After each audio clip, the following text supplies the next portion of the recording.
There is a big problem with so-called Pi Day.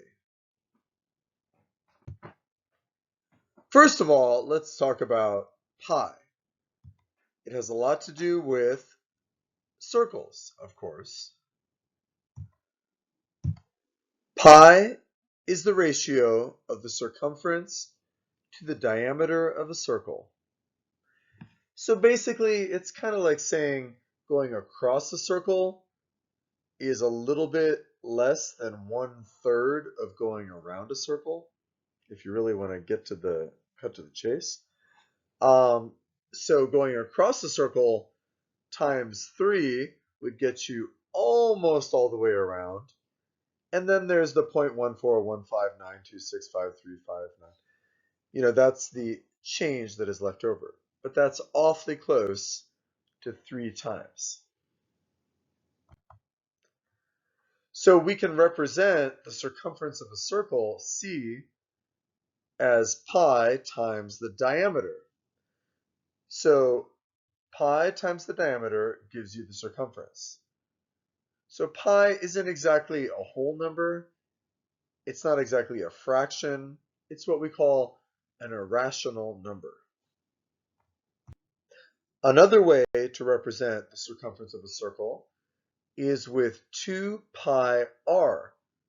So that means that it's 2 times pi times the radius. So pi is an irrational number. It goes on and on and on without repeating after the decimal, but it's pretty close to 3. It's just a little bit over 3. And people have tried to represent it with fractions, but none of them are exact. You can calculate it closer and closer to the exact value by taking a polygon and increasing the sides towards infinity and approaching a circle from the inside and from the outside. That's one of the ways to approximate pi. So we know it pretty well as far as we need to. It goes on and on infinitely, as people say. That's true. But I can tell you exactly what pi is. Pi is equal to exactly tau divided by 2. Because some people say that tau is the more important ratio, the true ratio in a circle. What is tau? Tau is the ratio of the circumference to the radius of a circle, not to the diameter. So it kind of makes sense that pi would be 1/2 of tau. Some people feel that tau is the more intrinsic ratio when it comes to circles. But that's debatable. And please don't start celebrating, what would it be, June 28th? Oh, come on. Please don't. So you could also represent the circumference of a circle as tau times r. Isn't that interesting? So if you think about like radians and unit circles, this makes a lot of sense here. And think about radians in terms of tau, right? Think about radians. That would make it a lot easier. I'm just saying. So when we call it Pi Day, because it's 314 and pi is 3.14, well, unfortunately, most countries don't write it like that. Hey, boo boo, only in America.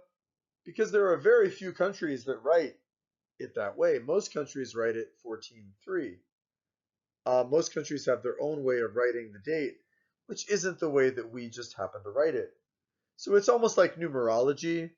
It just happens to look something like 3.14, even though it's not 3.14, it's 3/14. And what do those numbers really mean? It just boggles the mind that people call this Pi Day. So pi has a real value, which is an irrational ratio. However, we can approximate it like this. Pi is equal to 3 over 1, 1 over 10, 4 over 100, 1 over 1,000, 5 over 10,000, etc., etc., etc. And that would eventually add up to pi, right? See what I mean? So 3.14159265358, etc., etc. But that is nothing like when we talk about 314. Well, that's the third month out of 12 months. And of course, months are not a regular unit, so they're not all exactly identical. So it's 3 out of approximately 12, which is sort of like 1/4. And then 14 out of what? Like days of the year. There's 365.2425 days in a year because think about leap years. And it's just like, what? That has nothing to do with pi. Pi is a real value. It isn't just numbers that happen to look like that. It's a real value. It's not 3 out of 12. It's 3 over 1. It's not 14 out of 365.2425. It's 1 over 10, 4 over 100. It's got a real value. So it's almost like numerology, the fact that people think that March 14th has anything at all to do with the number pi. Most countries do not write it as 314. In fact, only the green countries do. Most countries write it as 14.3 or some other variation, which is not 314. So then it doesn't even look like pi. So calling it International Pi Day is kind of a joke. I'm just saying. Pretty funny. So there's all kinds of problems with calling March 14th Pi Day. It has nothing to do with the ratio between the diameter and the circumference of a circle. Most countries don't even write it as 314, etc., etc. It's just ridiculous. If you really needed a pi day, well then think about it. The Earth goes around the sun. It's not a perfect circle. It's an ellipse, but it's close to a circle.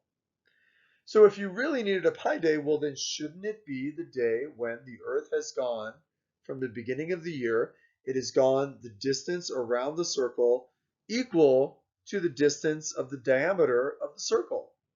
Well, that would be approximately April 26th, not exactly, because the Earth does vary its speed around the sun. It goes a little faster when it's closer in January and a little bit slower when it's farther in July. But still, it would be something like April 26th. So if you want a real pi day, it would be somewhere in April. I mean, come on. That is where you have gone basically the ratio of the diameter to the circumference of the circle around the orbit around the sun. I'm just saying, if you really needed one, but I don't think we need one. Incidentally, whenever there's a pi day, it is always immediately followed by the Ides of March. Isn't that amazing? The day that in 44 BC, Julius Caesar died one day before he would have become the first emperor of Rome. He was never the emperor because he would have been on March 16th. And then right after the Ides of March, amazingly, comes St. Patrick's Eve, which is a holiday that myself and my cousins have formulated. It's a very recent holiday. It's only been around for a few years. It's still like growing in the public imagination. And then immediately after St. Patrick's Eve, of course, comes St. Patrick's Day, the very well-known Irish holiday with leprechauns, etc., etc. So I guess St. Patrick got rid of all the snakes in Ireland, as the legend goes. So clearly he had a glacial fabricator in his pocket. He was able to draw in the glaciers, which seems to be the number one reason why there's no snakes in Ireland, as far as we can tell. Interestingly, a lot of shenanigans occur on St. Patrick's Day, and yet shenanigans is not an Irish word. Shenanigans is a California word first written down in Sacramento, California in 1855, possibly of Spanish origin, we're not sure, possibly of German origin, we're not sure, and yes, just possibly of Irish origin. But no matter what, it's a California word, and it was never used in Ireland before that. It would have been written down by somebody. And if anyone thinks they've written it down before that, I'm calling shenanigans. A word that actually is Irish is the word slew, when you have a whole bunch of things. Okay, well, that is a true Irish word. Okay, a host or a crowd is a slúch, I guess. I'm not sure if I'm pronouncing that correctly. A whole slew. So anyway, sláinte. Enjoy the middle of March, one way or the other, whether you celebrate Pi Day, whether you celebrate the Ides of March, St. Patrick's Eve, or St. Patrick's Day. Sláinte to all.